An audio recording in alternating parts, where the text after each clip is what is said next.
The official story was that Frank, the man I was replacing, had a breakdown. 20 seasons he'd spent at the Oak Mountain Fire Tower. And one day he just snapped.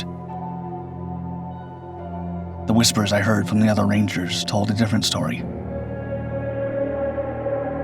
They said he'd been found in his bunk, nearly dead, surrounded by empty bottles of bootleg vodka. Said the isolation finally got to him. I figured it was just gossip. Isolation didn't get to me. I'd been an amateur radio hobbyist since I was a kid. I was used to pulling lonely voices out of the static in the dark. Besides, I had my German Shepherd, Kaiser, for company. So I took the fill-in gig. 2 weeks at one of the most remote and most important towers in the district. Still, from the moment I arrived, I couldn't shake the feeling that I wasn't supposed to be there. It was a cold knot in my stomach, a low hum of anxiety that had no source.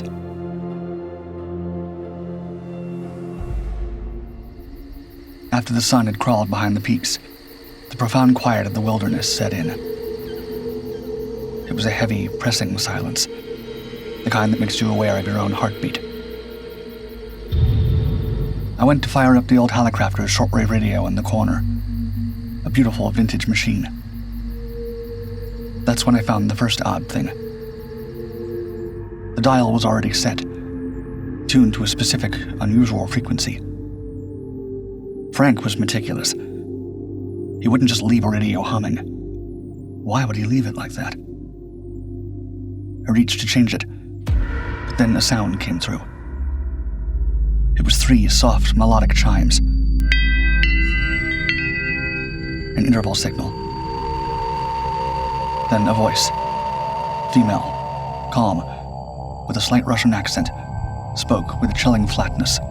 4, 9, 1, 7, 2. Then a series of random words. A burst of static, and then silence. I knew exactly what it was. A number station. A ghost from the Cold War, broadcasting coded messages to spies. I'd hunted for them on the airwaves for years, but I'd never heard one like this. It had no hiss, no fade. The audio was perfectly clean, as if the woman speaking were standing at the bottom of the stairs. Why was the signal so hauntingly clear? The hairs on the back of my neck stood up. I dismissed it as a perfect trick of the ionosphere, but my curiosity was piqued. I left the radio tuned to that frequency.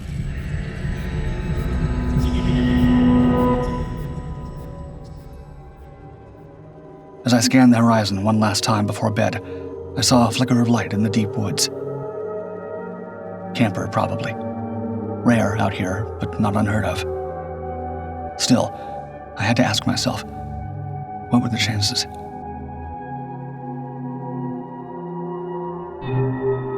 The next day, I saw him. A lone hiker on the fire road below. Was that the camper from last night? He stood there. Through my binoculars, a glint of light flashed off something he was holding. Was he looking back at me? As soon as I focused, he busied himself, pretending to take pictures of trees. It felt wrong, sketchy. I turned my attention back to the tower. I glanced over every once in a while, just to keep an eye on him. Later, Kaiser's tennis ball rolled under the low-slung bunk. When I reached for it, my fingers brushed against a loose floorboard. I pried it up and found a small hidden compartment. Inside was a dusty, spiral-bound notebook. It was Frank's, but it wasn't a journal. It was page after page of cryptic notes in neatly written groups of 5 numbers and random words, just like the broadcast. Some of the scribbles in the margins looked like Cyrillic. My blood ran cold. He'd gone mad, I thought. What had he gotten himself into up here? On the last page was a hand-drawn map of a jagged peak nearby called Devil's Anvil. I tore it out. As I stared at the strange logs, the radio crackled to life. The chimes played. The numbers followed. 4, It was midday. 9, I rarely picked up those stations then, 1, and it was so clear.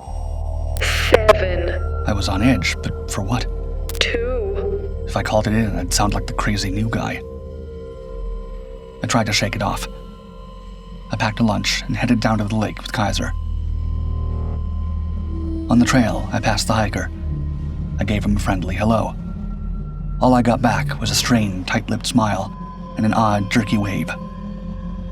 I didn't like something in his eyes.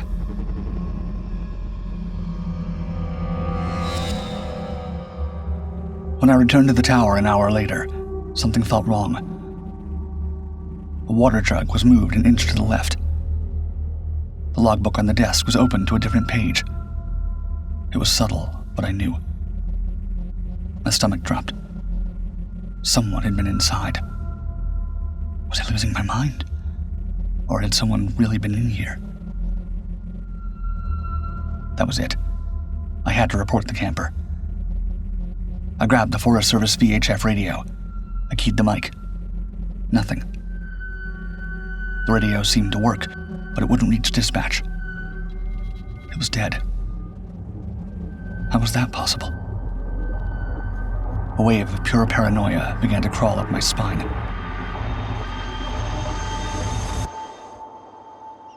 In the dead silence of the room, the number station blared again. Louder this time. 4, This wasn't an atmospheric trick. 9, I looked at Frank's map. 1, The signal had to be coming from Devil's Anvil. 2, I knew I should hike out immediately and report the incident, 7, but I had to know. I grabbed my pocket knife, my handheld radio, and clipped the leash on Kaiser. If I was walking into something, I wasn't doing it alone. The trail up Devil's Anvil was steep, and Kaiser strained ahead, whining low in his throat. Halfway up, that crawling sensation in the back of my neck returned. I glanced down a switchback and saw him. The hiker. He was moving through the trees below, his movements too quiet, too deliberate. He was following me. I pulled Kaiser off the trail and dove into a thicket of manzanita shrubs, my head pounding against my ribs. It was just one guy. Why was I so afraid? It was the eyes. He looked ready to do something I wasn't. Kaiser sensed something too. I clamped my hand over his muzzle to keep him quiet. The hiker walked right past our hiding spot, his head scanning the trail ahead, looking for us. He stopped and slowly turned his head toward the thicket, reaching for something hidden in his belt. My ears began ringing. I was holding my breath without realizing it, but I couldn't give in to the urge to gasp. His hand slackened. Only a lizard running across the path. He turned around, proceeded back down the trail. Had he seen us? No going back now. The only way was up. After he was gone, we continued on, moving as silently as possible.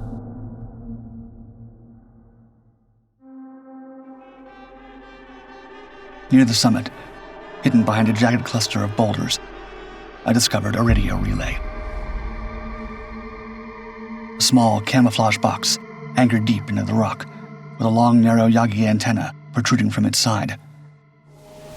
But the antenna was warped and twisted, bent sharply by fallen rocks. It wasn't aimed at the horizon.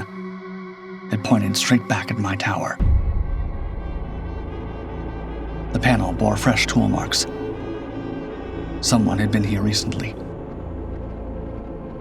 The cold realization washed over me, tightening like a grip around my chest.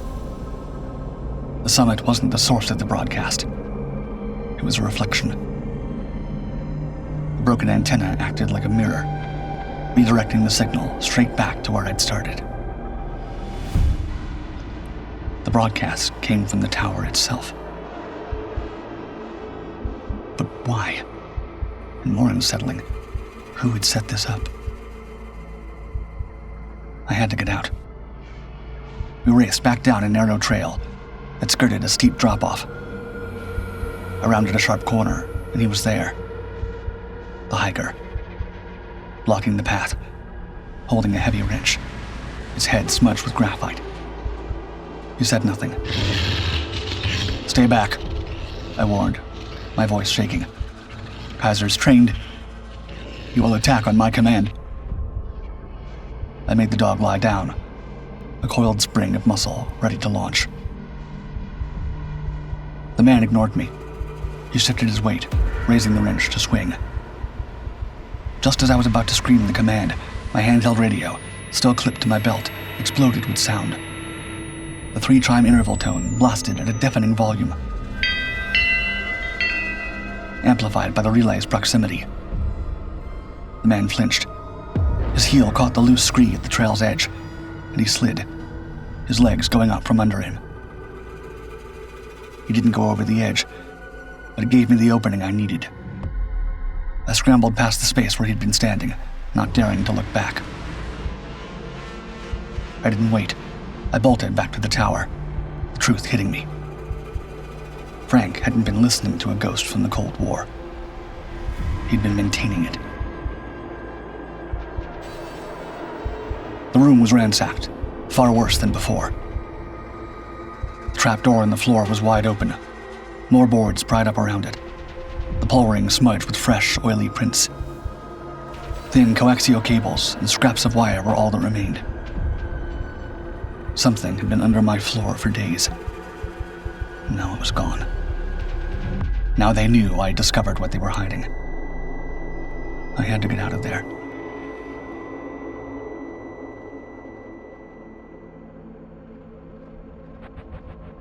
I didn't wait for first light. I just hiked. The next few hours were a blur of adrenaline and fear, stumbling through the increasing dark with Kaiser at my heels, the pieces of the story swirling in my head. By the time I staggered into the ranger station, the sun was up, and I was babbling a story they would never believe. The only proof I had was the crumpled map I'd torn from Frank's journal. To them, it was just the meaningless doodle of a man who'd lost his mind to bootleg vodka. They sent a team up to investigate. Of course, they found nothing on the peak. A few metal shavings, a lost screw in the rocks. Could have been anything. They blamed the mess in the tower on teen vandals, saying they must have looted the emergency gear Frank kept under the false floorboards after he left. Their explanation was too neat, too quick. They shut me down and refused to investigate further. They looked at me with a kind of practiced pity, the way you look at a drunk or a madman. Was it just easier to believe I was crazy than to confront what was really out there? Or was it something more? Were they just closing a report, or were they closing a loop? I knew what really happened, and the more I thought about it, the more I wondered if they did too. I never went back. But sometimes late at night, when the air is still, I scan the shortwave bands. Last night, I found it.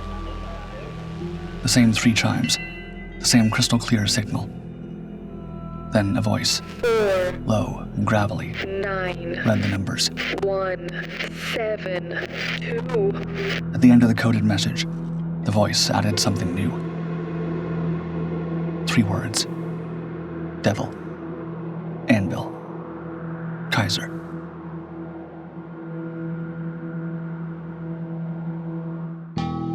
Have you ever caught a radio signal you weren't supposed to hear? Let me know what you think of this story, and if you want to hear more. Click the link on screen or in the description to watch my video about the real history that inspired this story.